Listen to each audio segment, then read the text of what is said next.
मुहूर्त trading as a investor ना, इससे बेटर टाइम नहीं होता। और इस टाइम पे क्या स्टॉक्स खरीदने चाहिए आपको? वेल, गोयरा आपको रिसर्च देगा, डिसीजन लेने का काम आपका।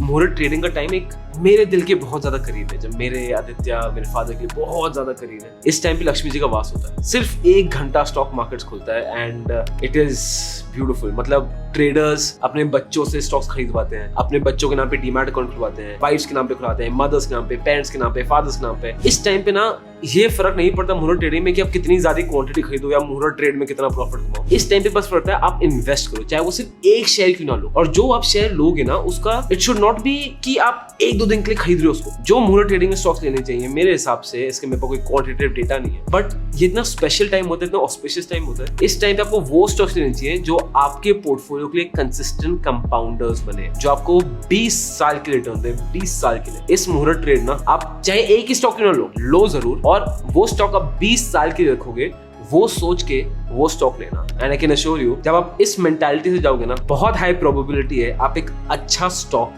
Let me correct my self, आप एक अच्छा बिजनेस सिलेक्ट करोगे टू इन्वेस्ट। अब मैं आपको टॉप 4 पिक्स बताने वाला हूँ जिसमें मैं पर्सनली इंटरेस्टेड हूँ इस मुहूर्त ट्रेड इन्वेस्ट करने के लिए, और इन स्टॉक्स के बारे में पहली वीडियो बना चुका हूँ, तो उनके स्निपेट्स आप अब देख सकते हो। आप ज्यादातर पीएमएस की या फंडामेंटल रिसर्च आप उठाओगे ना, कंसिडरेबल अमाउंट ऑफ रिपोर्ट्स में इस स्टॉक को नाम दिया है और लॉन्ग टर्म ये स्टॉक होल्ड करने के लिए बहुत अच्छा पर्सपेक्टिव दिया है। ये कंपनी है टाटा एलेक्सी। अब टाटा एलेक्सी का बिजनेस समझने में हो सकता है थोड़ा टाइम लग जाए, बट एक बार आपको समझ आ गया ना, आप ये जरूर समझ जाओगे the opportunity that lies in this stock. और स्पेसिफिकली मैं इस इंडस्ट्री की भी बात कर रहा हूँ। टाटा एलेक्सी मेजरली किसमें है?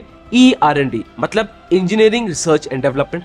कौन कौन सेक्टर्स में होती है? ये होती है ट्रांसपोर्टेशन में, ब्रॉडकास्टिंग में, मीडिया में, हेल्थ केयर में और दूसरी इंडस्ट्रीज में। उसके बाद ये इमर्जिंग टेक्नोलॉजीज पे भी काम कर रहे हैं, जैसे कि क्लाउड कंप्यूटिंग हो गई, वर्चुअल रियलिटी हो गई, स्मार्ट मोबिलिटी हो गई और artificial intelligence. By the way, अगर आप आर्टिफिशियल इंटेलिजेंस के लिए काफी ऑप्टिमिस्टिक हो ना for the future, this is one stock जो आप डेफिनेटली कंसिडर कर सकते हो। तो कंपनी का बिजनेस बड़ा सिंपल है। कोई भी बिजनेस अगर टाटा एलेक्सी के पास जाएगा, टाटा एलेक्सी के पास एंड टू एंड सोल्यूशन है। कैसे?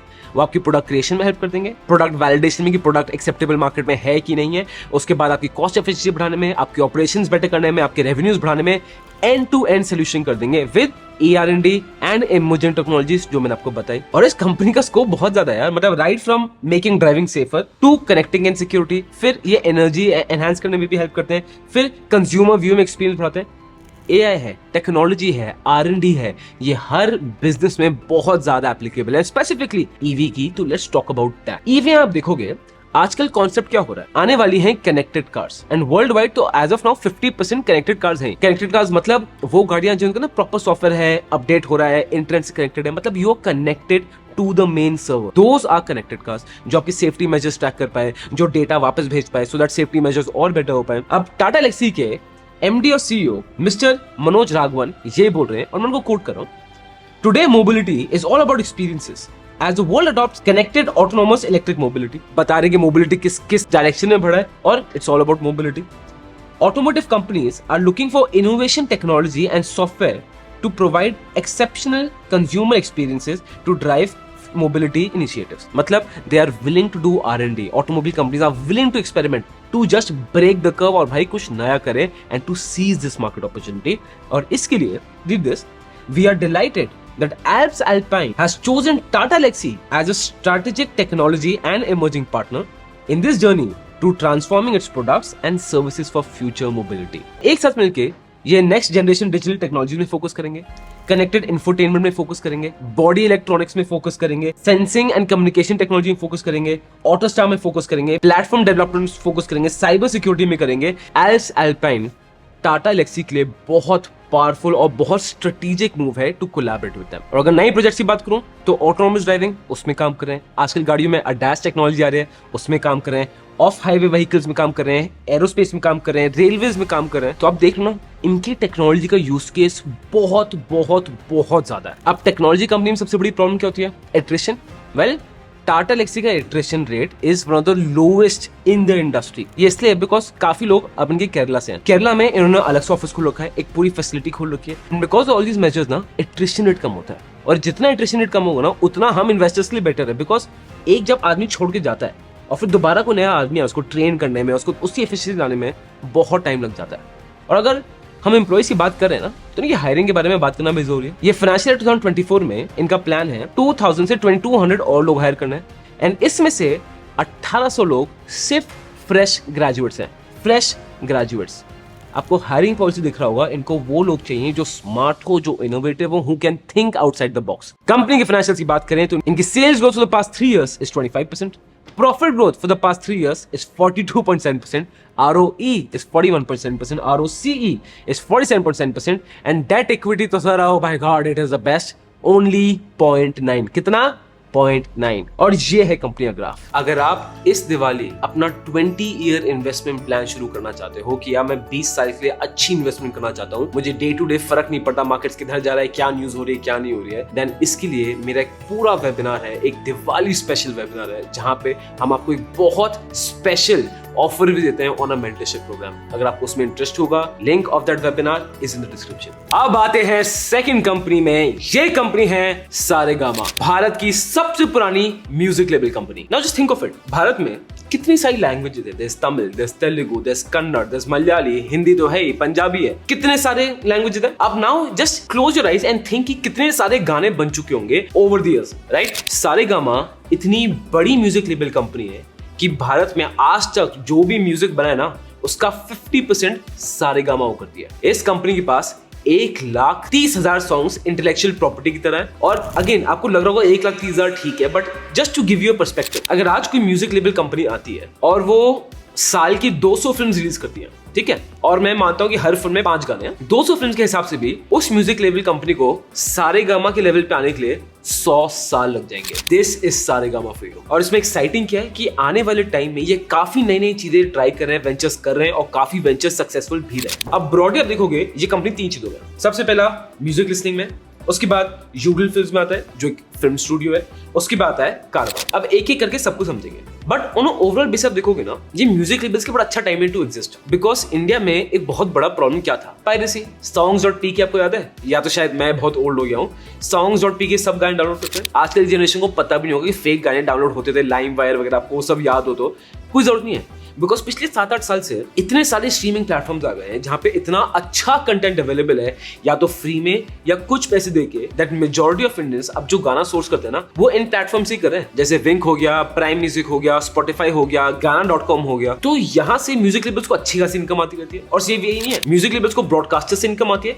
स्टार, सोनी, इन सब से जो उनके गाने यूज करते हैं। म्यूजिक लेबल को सोशल मीडिया प्लेटफॉर्म से इनकम आती है, यूट्यूब में गाने चल रहे हैं, इंस्टाग्राम में गाने चल रहे हैं, वो उनको पैसे देते हैं। एंड ओटीटी प्लेटफॉर्म जैसे नेटफ्लिक्स, हॉटस्टार, अमेज़न, अगर वो उनके गाने शोकेस करें तो उसकी इनकम भी इनको आती है यार। सारेगामा की मैनेजमेंट का ये बहुत एक स्ट्रॉन्ग कोट है जो मोटे बड़ा चलता है। वो बोलते हैं invest once, dividends for 60+ years.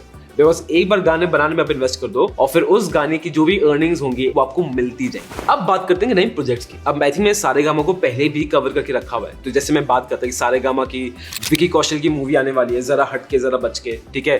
फिर रणवीर सिंह आलिया भट्ट की मूवी आने वाली है, रॉकी रानी की प्रेम कहानी, ठीक है। उसके बाद विजय देवरकोंडा की टिप्पा भी आने वाली है, विकी कौशल की एक और फिल्म रोला आने वाली है, अजय देवगन की मैदान आने वाली है। तो काफी इंटरेस्टिंग प्रोजेक्ट्स हैं। अब 2 प्रोजेक्ट्स ऑलरेडी आ गए हैं, जरा हट के जरा नच के, इसके गाने हमने रील्स में भर भर के सुने, मतलब it has topped all charts. उसके बाद रॉकी रानी प्रेम कहानी की बात कर लूं, मूवी देखी होगी तो मूवी में भी कारवा को बहुत जगह प्लेस किया गया। उसके बाद इस मूवी का तो हिट है यार, मतलब इसका heart throb was a successful hit. फिर वो झुमका तो भाई कितना चला है सोशल मीडिया में। तो सारेगामा के लिए ये सब के सब चार्ट बस्टर्स रहे हैं, वेरी रिवॉर्डिंग प्रोजेक्ट्स। अब इनका जो एक और इंटरेस्टिंग सेगमेंट है ना वो है लाइव इवेंट्स का। पहले भी कवर किया था, तो किसने कमेंट बॉक्स में लिखा था कि ये लाइव इवेंट्स तो बड़ा लो मार्जिन बिजनेस है, तो ये कंपनी अच्छी थोड़ी हुई। अब इंटरेस्टिंग चीज क्या थी, जब सारेगामा के कॉन कॉल्स हम देख रहे थे तो कॉन कॉल्स में एक क्वेश्चन एक्चुअली पूछा गया था। अब मैनेजमेंट ये बोल रही है कि ये एक तरीका है बहुत इंटरेस्टिंग टैलेंट को अपने पास लाने का, कि आर्टिस्ट म्यूजिशियंस सारेगामा के साथ साइन कर लेंगे और सारेगामा सिर्फ उनको म्यूजिक बनाने की प्रोडक्शन नहीं देगा बट उनको लाइव इवेंट्स की भी अपॉर्चुनिटी देगा।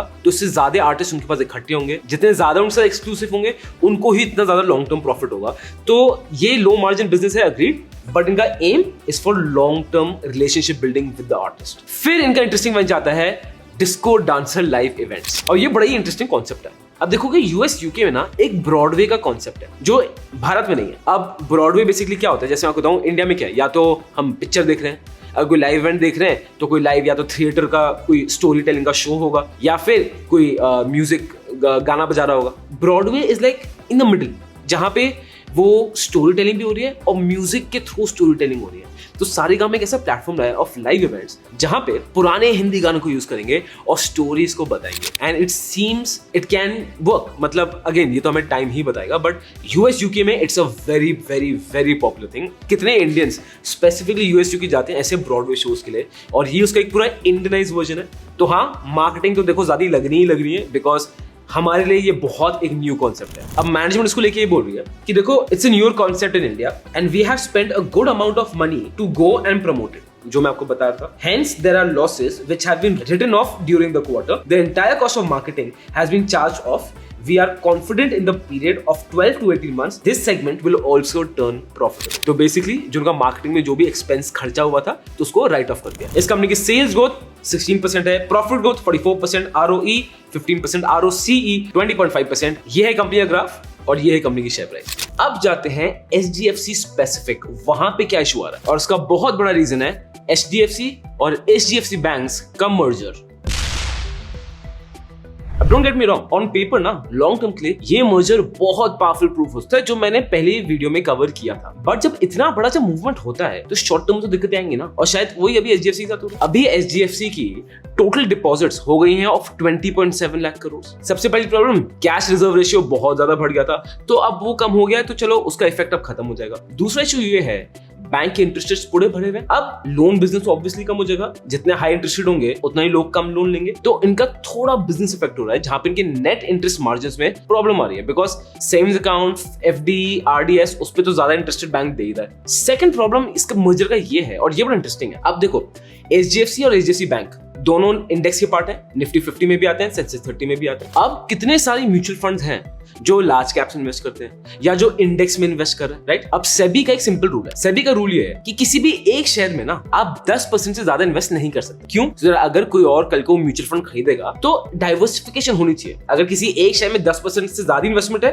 वो गलत है। अब इससे फर्क क्या पड़ता है, मैं इसका एग्जांपल देता हूं। अब सपोज कोई म्यूचुअल फंड स्कीम है, ठीक है, उसके पास पहले स्टेक था 6% इन HDFC और 9% इन HDFC बैंक, मिला के कितना हो गया 15%। तो इस म्यूचुअल फंड को अब अपना स्टेक कम करना पड़ेगा इन HDFC, because of which mass ceilings होंगी, बल्क सेलिंग्स, मोटी सेलिंग होंगी HDFC में, और इसलिए ये शेयर इतना अच्छा परफॉर्म नहीं कर रहा है। रिपोर्ट्स तो ये भी बोल रही हैं कि 60 ऐसी म्यूचुअल फंड स्कीम्स हैं जिसमें अब HDFC का 10% से ज्यादा होल्डिंग है, तो उनको HDFC में स्टेक कम करना पड़ेगा। सो हाँ, आप इसको एक शॉर्ट टर्म प्रॉब्लम बोल सकते हो, बट ये कंसर्न है। बट देखो गोयला आपको पता है ना, गोयला शॉर्ट टर्म का खिलाड़ी भी नहीं है, गोयला चाहता है लॉन्ग टर्म। तो अभी देखते हैं HDFC का लॉन्ग टर्म प्रोस्पेक्ट क्या है। और एक सेकंड, अगर आपको अपना लॉन्ग टर्म प्रोस्पेक्ट सेव करना, लॉन्ग टर्म के लिए ऐसे ही इंफॉर्मेशन धांसू वीडियोस चाहिए ना, तो दोस्त आपको पता है क्या करना है। सबसे पहले लाइक दबाओ सो दैट ये वीडियो पुश हो, और सब्सक्राइब तो जरूर दबाना with the bell icon, so that YouTube algorithm आपको देना दे, गोला कंटेंट आपको मिलता रहेगा। अब इसके क्वार्टरली रिजल्ट्स देखते हैं, और इस बैंक ने सर बड़े ही बढ़िया परफॉर्म किया है। इनका रेवेन्यू 26% इंक्रीज किया, consolidated profit 29%, it is actually very good. But हाँ, इसका स्टॉक प्राइस में ज्यादा कुछ बेनिफिट नहीं मिला। अब अगर इन्हीं फाइनेंशियल थोड़ा लंबा देखते हैं, थोड़े ब्रॉड होराइजन देखते हैं, आप यहाँ देखोगे कि जो इनका प्रॉफिट आफ्टर टैक्स में जो ग्रोथ परसेंटेज है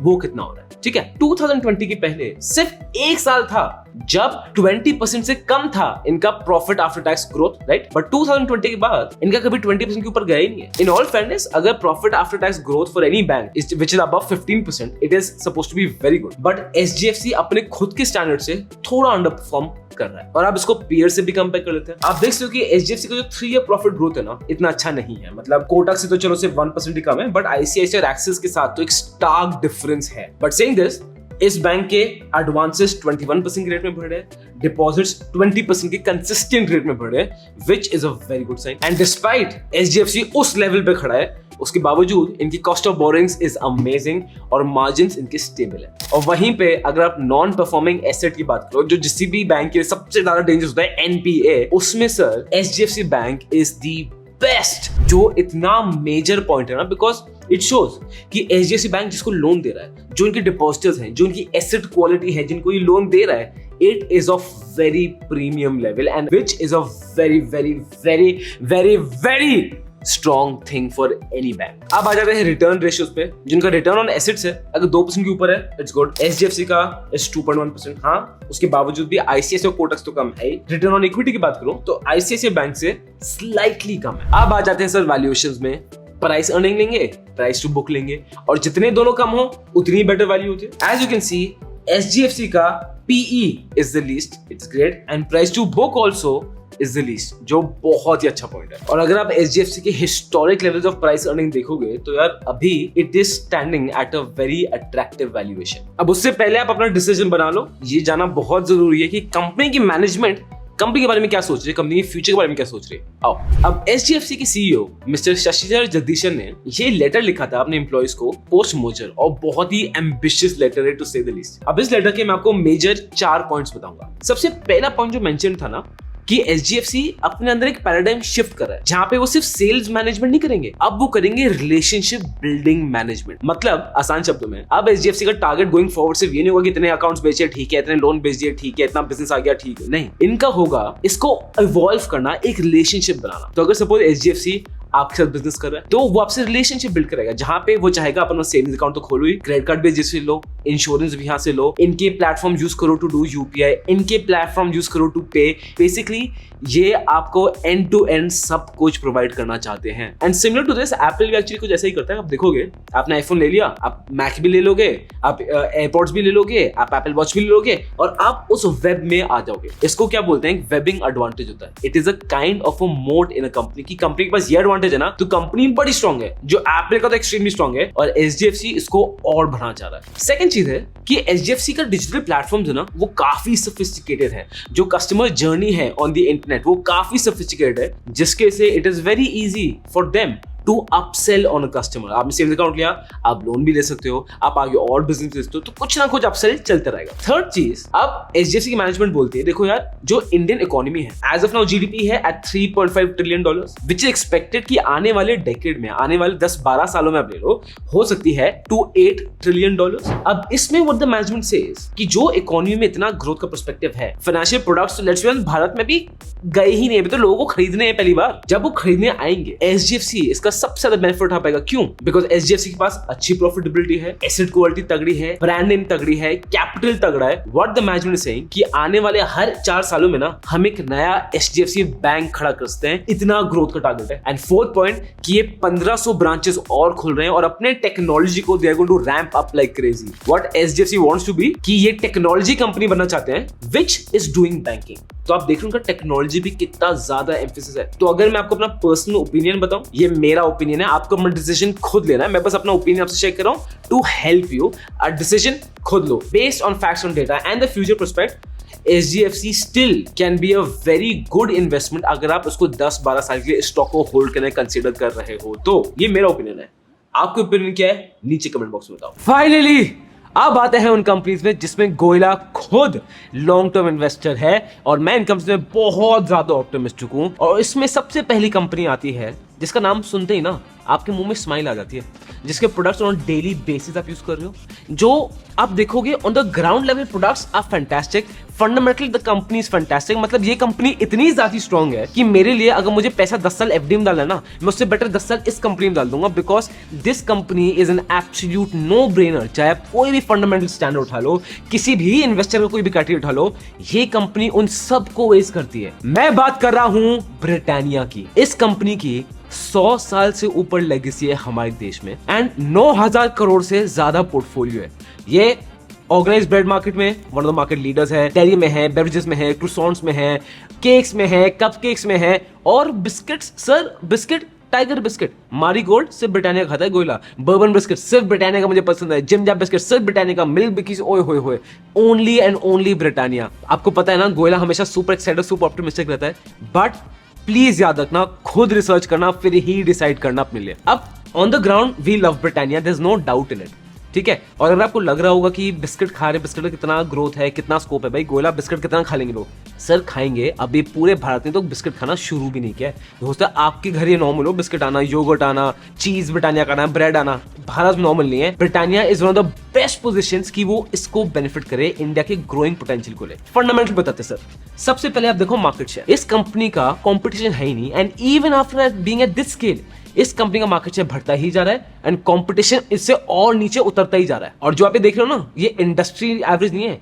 ये इस ब्रिटानिया का सेकंड लार्जेस्ट कंपटीशन है। और ये जो बैटल है ना बिस्किट्स की, योगर्ट्स की, चीज, इन सब चीजों की, इसको जीता कैसे जाता है? इसको जीता जाता है डिस्ट्रीब्यूशन नेटवर्क से। ब्रिटानिया की ब्रांड वैल्यू तो एक्सट्रीमली हाई है। आप ब्रिटानिया सबसे पहले ब्रिटानिया के लिए ही ऑप्ट करने वाले हो, मैं तो अब सबसे पहले उसके लिए ऑप्ट करूंगा। ये और डबल हो जाती है उसके डिस्ट्रीब्यूशन से, क्योंकि आपको ब्रिटानिया मिलता भी हर जगह। आप नंबर्स देखते हैं, 2014 में जो डायरेक्ट एक्सेस था ऑफ रिटेलर्स, इनके पास था ऑफ 0.73 मिलियन आउटलेट्स। 2023 में वो हो गया है ऑफ 2.67 मिलियन आउटलेट्स। उसके बाद मैं बात करता हूँ रूरल मार्केट की, बिकॉज भारत का one of the main target market जो उसमें एक्चुअली ग्रोथ होगी बहुत सारी, वो रूरल मार्केट है। 2016 में ब्रिटानिया के 8,000 आरपीडीज थे, मतलब ये रूरल मार्केट के प्रेफर्ड डीलर्स थे। इस साल इन 2023 ब्रिटानिया के 28,000 आरपीडीज हैं, जिसकी वजह से इनका मार्केट शेयर तो ग्रो कर ही रहा है, इनका रेवेन्यू भी ग्रो कर रहा है, इनकी प्रॉफिटेबिलिटी भी ग्रो कर रही है। अब प्रॉफिटेबिलिटी की बात कर रहे हो ना, आपको तो इस कंपनी का one of the main reason क्या है प्रॉफिटेबिलिटी ग्रो करने का?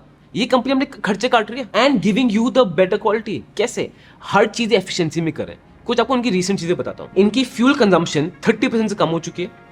इनका जो ट्रक यूटिलाइजेशन है वो 20% से बेटर हो गया, मतलब जो हर एक ट्रक जा रहा है उसकी यूटिलाइजेशन ऑफ स्पेस वो 20% से बेटर हो गई है। रिन्यूएबल एनर्जी इनको 35% कंट्रीब्यूट करती है, जो आगे और बढ़ाना चाह रहे हैं। Distance travelled has reduced by 37%। Just imagine efficiency कितनी बढ़ रही है। मार्केट डैमेजेस, जो प्रोडक्ट्स डैमेज हो जाते हैं, जो टूटे फूटे बाहर आते हैं, that have been reduced by 52%। ये बहुत बड़े नंबर्स हैं, जिसकी वजह से इन 2013 इनके प्रॉफिटेबल मार्जिन्स कितने थे? 7%। 2023 में इनके प्रॉफिटेबल मार्जिन्स कितने हैं? 17%। और सर आप मानो कि नहीं मानो, ये बिस्किट्स में भी इनोवेशन करी जा रहे हैं, जहां पे नए नए टाइप के बिस्किट्स आई जा रहे हैं। 77% इस कंपनी का जो रेवेन्यू है एज ऑफ नाउ बिस्किट से आ रहा है। डेयरी से आता है 5%।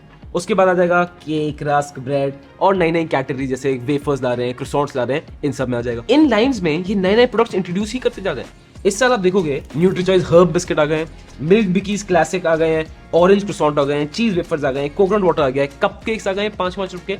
इनका एक गोलमाल बिस्किट है भाई, वो तो बहुत ही बढ़िया, तो मेरी पर्सनल रिकमेंडेशन है, you must try, it is very good, I really enjoyed it. वो आ गया है। 50-50 पोटैटोज आ गए हैं, वो पोटैटो चिप्स बिस्किट के बीच में कुछ चीज है वो, and they are actually very nice. अब आ जाते हैं इस कंपनी के फाइनेंशियल्स में। Sales growth for the past 3 years is 12%. Profit growth for the past 3 years is 13%. ROE is 66.6%. ROCE is 48.6%. And debt equity is 0.85. Yes, जो मेरा standard है 0.5 से उससे ज्यादा है, but I will still consider Britannia. मैं Britannia में उसके बाद भी लॉन्ग टर्म इन्वेस्टर हूँ, because this company is super super super strong. ये है कंपनी का ग्राफ। रिसेंटली थोड़ा नीचे प्लमेट किया है, बट लॉन्ग टर्म इन्वेस्टमेंट के लिए कुछ ही स्टॉक्स होंगे जो शायद ब्रिटानिया को मैचअप कर पाए। और इस मुहूर्त ट्रेड मैं आदित्य आपके लिए मार्केट्स में लाइव आएंगे, आपके साथ अपना मुहूर्त ट्रेड करेंगे। सो बी श्योर लाइव वेबिनार के लिए आप अपने आप को नोटिफाई जरूर कर लेना, so I can meet you there. Happy Diwali.